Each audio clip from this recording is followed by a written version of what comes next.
So much has happened in 2024 already, and we are already in a wait up until the end. I'll have some good opportunities for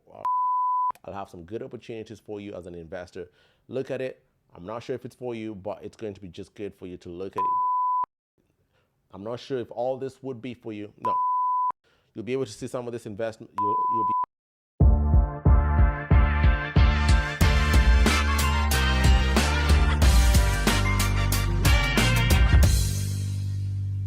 In this video, I want to cover the 5 major things that we've learned in the first quarter of 2024 in the real estate market. And some of the things that I'm going to cover here are going to be very beneficial for you as a first-time home buyer, as an investor, and also if you are a seller. For those who are coming across me for the first time, my name is Clement. I'm a real estate broker here in the Greater Toronto area. And the main focus for this channel is to talk to a lot of homeowners who, whether you're a seller, a home buyer, or an investor, I do my best to gather as much information on my day-to-day basis from the business, from my experience, and share it with you. That way, after you watch all the videos, you just have more than enough information. And for this, if you find value in all of this stuff, and if you find value in any of the videos that I have for you, subscribe, like it. It really helps get my channel out there, and I'm shooting to get at least 100 subscribers before the end of the year. It's not too much to ask, guys. Okay, so let's get into these 5 main things that we've learned from the first quarter of 2024. Now, the first thing that I want to tackle, which is the elephant in the room for real estate, you hear about it all the time. You can't run away from this. This is the interest rates. And we recently just had the government announce the budget. But on this, I want to talk about something major for first-time home buyers, because the government just announced something very positive for you first-time home buyers, where they've increased the amount of time that you can amortize your mortgage. And this is for those who have the mortgage insured. If you're paying 5% on your down payment, this obviously means you're a little bit tight on the payments that you can afford to purchase the property. So the government has understood this, and they're bringing you into the market by extending that amortization, which will help you in terms of the monthly payments that you're going to be incurring on a monthly basis. And this will drop it to probably around $200. If I was to give you a really quick example, this is how it would look like. Okay, so let's say, for example, you're purchasing a $500,000 property. I'm just going to use easy math. You can add whatever numbers you want on this. So I'm using $500,000 for this example. You're paying a 5% down payment. This is $25,000. For any insured mortgage, you want to calculate 4% of the mortgage that you're getting. So 4% of $475,000 comes to $19,000. So the total amount of mortgage you have for a $500,000 property will be $494,000.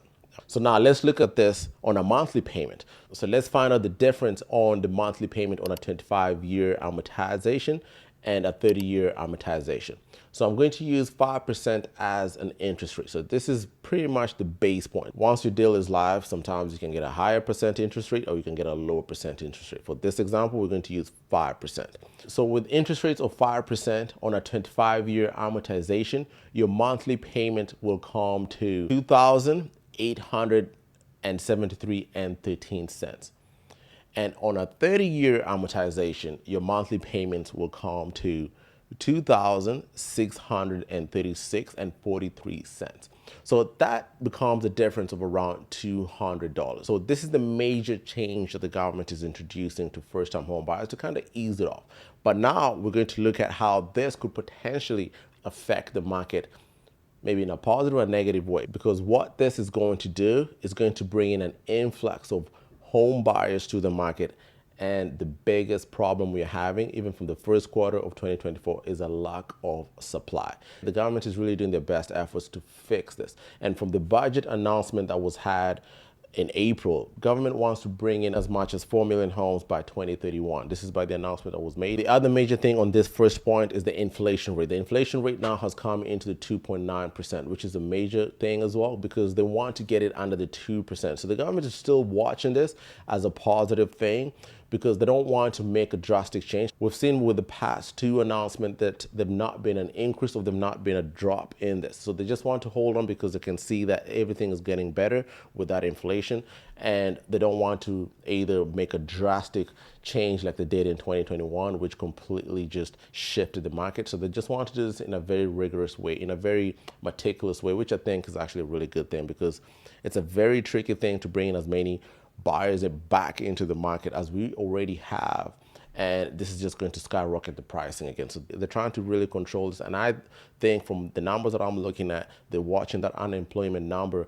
I think they want that unemployment number to go up, which is kind of crazy. That way they can control the expenditure that's coming into the economy. And now they'll feel like comfortable to now drop it because there's not so many people going to be spending money in.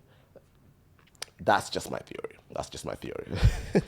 That's just my theory, but I'm not the government. I'm not the one who's making all this rules. So we'll just have to wait and see what happens. There's talks of there being another announcement coming around June 5th, and there's a potential of there being an interest rate drop because the inflation rate has been doing so good, and we are anticipating a interest rate drop announcement in the next 2 or 3 announcements in the course of this year. Now, the second thing is the average price in the Greater Toronto area. Believe it or not, this average price is still going up. As I mentioned earlier, we are at a point where there's a lack of supply of houses. Now, when we're looking at this, this is mainly for freehold properties.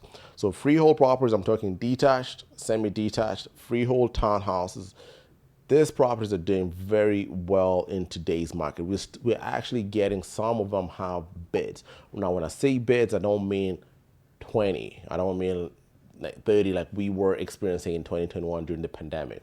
I'm talking about around 5 offers on the table, sometimes up to 8 offers on the table. So pretty much if you are a seller and you're sitting on a really good detached home, semi-detached, you're going to get a good number for your house. You're going to get a good value for your house. It's not going to be as high as it was in 2021 because the prices have dropped significantly since 2021 till where we are today. Right now, we're still coasting in that trend line, and we're just slightly above the real estate trend line from 2019 up until today, as you can see in the graph that I have here. So we've had minimal price changes since January, and obviously this is catered to the fact that we're coming back from holidays.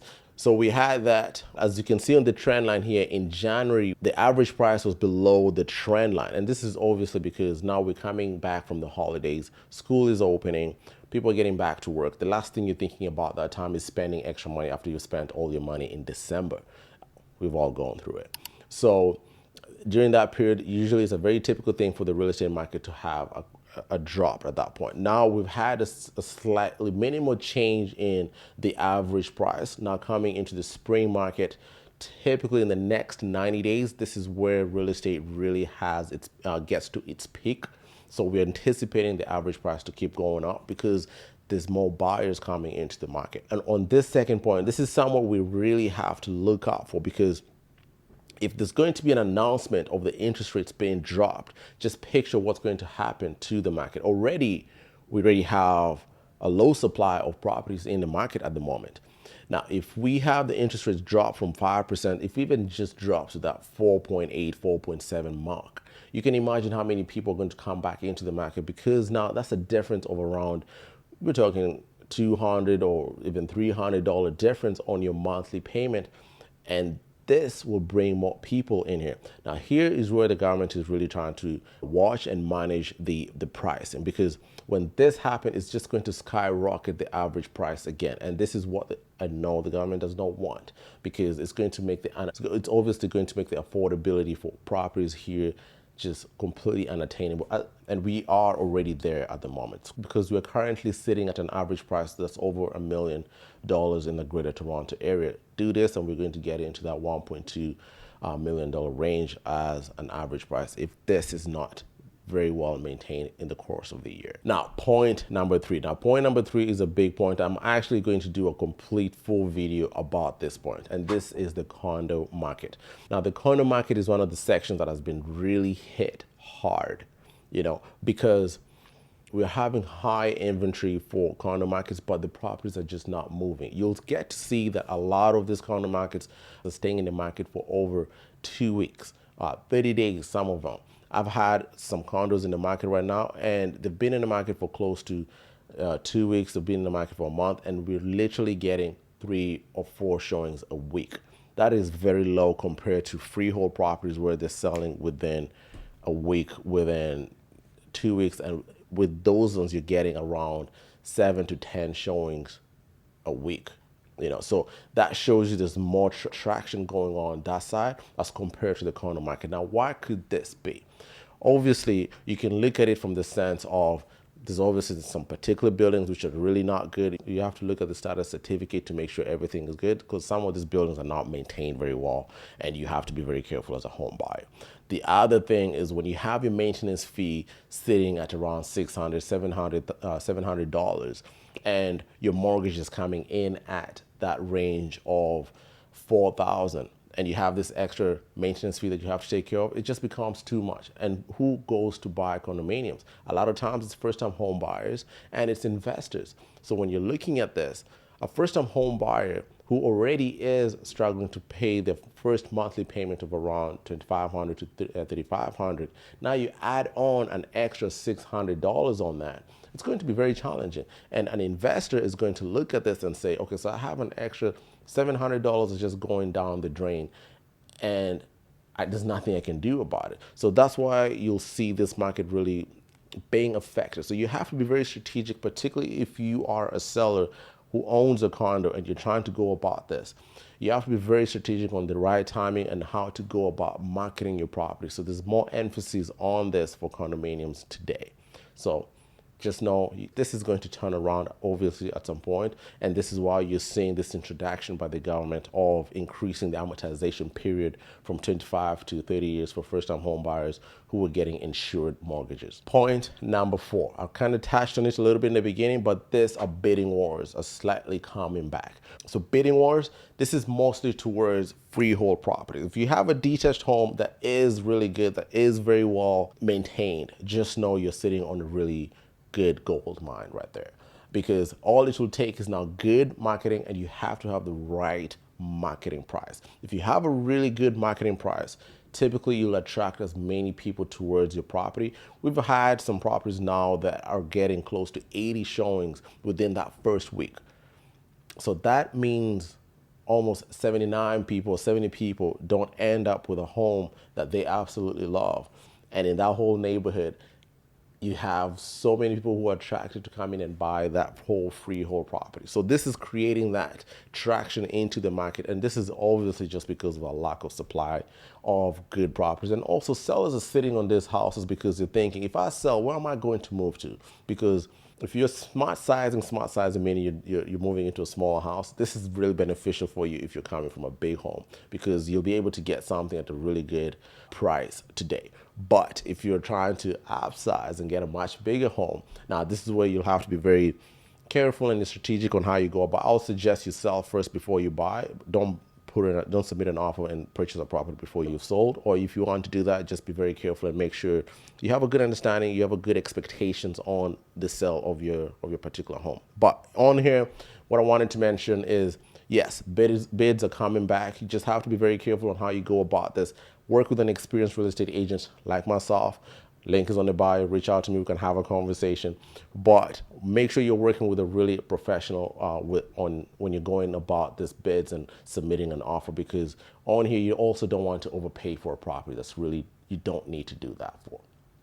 And another thing on bidding was, what this shows us in the market is that there's consumer confidence. So consumer confidence meaning buyers are now used to what's going on with the interest rates. Buyers are now used to all these announcements that are happening for freehold properties. That's why you're seeing a lot of them wanting to go for these freehold properties as opposed to condos. So this is, consumer confidence is very much driven by what the government does with this announcement. Because let's face it, a lot of people, we get information from the news. And once you see what the news is happening, you'll see, oh, this house had 300 showings, 80 offers, and it sold for $1 million and it was listed for $700,000. I did a video on that. And people see that and I'm like, oh, you know what, let's look into it. I get calls, people reaching out to me, Clement, I'm thinking maybe I want to get into the market. I saw the market is growing. I get videos being sent to me on my Instagram. So this typically is just driven by the news. So consumer confidence is there today, and it's going to get even more in the coming 90 days. So just expect that to happen. Now, point number 5 of what we've learned in the first quarter of 2024, and this is the pre-construction market. The pre-construction market has had quite the challenges in here. Now, don't get me wrong, there's some really good projects that are out there today. I'm in a really great brokerage, Roller Page Signature, and in our brokerage, we typically have a lot of really good projects, pre-construction projects that I know we always vet before we take them on. So these are opportunities for you if you're interested in. I always introduce this to a lot of my vested home buyers. I don't introduce this to my first-time home buyers. A lot of times this is to my vested home buyers, my past clients. I always introduce this pre-construction idea to them if the project is good. So if you're interested in this, reach out to me. We can talk about this and we can see if there's something that fits your needs or something that fits whatever it is you're looking for. So the pre-construction market, you have to be very careful today because the development fees obviously have gone up, but the government has made a huge announcement with the budget because they're trying to bring in more properties into the market as well and trying to get a lot of these homes being built. So you'll see a lot of areas being rezoned. They're giving a lot of tax breaks so that they can attract a lot of developers. And you'll see a lot of these pre-construction projects have a lot of great incentives for you as a home buyer. So some of them are covering some payments for you, or they're covering your maintenance fee for the first year, or they're covering some closing costs for you. So there's a lot of incentives that are being offered in today's market for pre-construction, which is really good. But you just have to be very careful on the project you're taking on. Do some research on it. Talk to a real estate professional, or do the extra before you get into any pre-construction project in today's market. That's the best advice I can give you on this. Then this leads into some of the opportunities that are there, assignment sales. So this assignment sale are those properties that are not able to, or those homeowners that have already bought a pre-construction unit. Let's say they bought it in 2020 or 2021 and it's projected to close either this year, it's projected to close next year. And now they don't want to complete the transaction, they just want to sell you a contract and complete the closing. They've already paid part of the deposit and they want you to complete it. So there's a lot of this in the market today. I personally have 4 clients who are looking for buyers to buy their assignment. They have a condominium, a 1-bedroom, 1-bath condominium. I have a 1+1 meaning 1 bedroom, 1 den, 1 bath, full with parking in there. And also we have a good luxury townhouse as well in Aruda as an assignment sale that it's coming into the market. So with assignment sales, there's a lot of opportunities out there. So if this is something you're also interested in as a investor or as a first-time home buyer, you just want to wait maybe 6 months or 8 months before you move into your new home, and there's a good advantage on this one as well too. So you can always reach out to me. But this is another thing that I've noticed in the first quarter of 2024. Assignment sales and pre-constructions have come up with great opportunities for a lot of home buyers that are coming into the market today. So this is all that I have for you for the 5 things that I've learned in the first quarter of 2024. Look out for my next video. I'm going to dive deep into the condo market and really just have a better understanding of what's going on here. So look out for my next video that's coming up. Until next time, if you found value on this, subscribe. I would really appreciate it. Like the video. Let me know your thoughts. Comment down below or send me a message. I have my link somewhere here in the bio where you can go in there, whether you're 90 days from purchasing a home or 9 days away from purchasing a home. You've seen something you absolutely want to take action, reach out to me and we'll have a quick 5 minutes conversation to have a better understanding of where you are and see if it makes sense for us to work together or not. Until next time, guys, see you in the next one. Bye.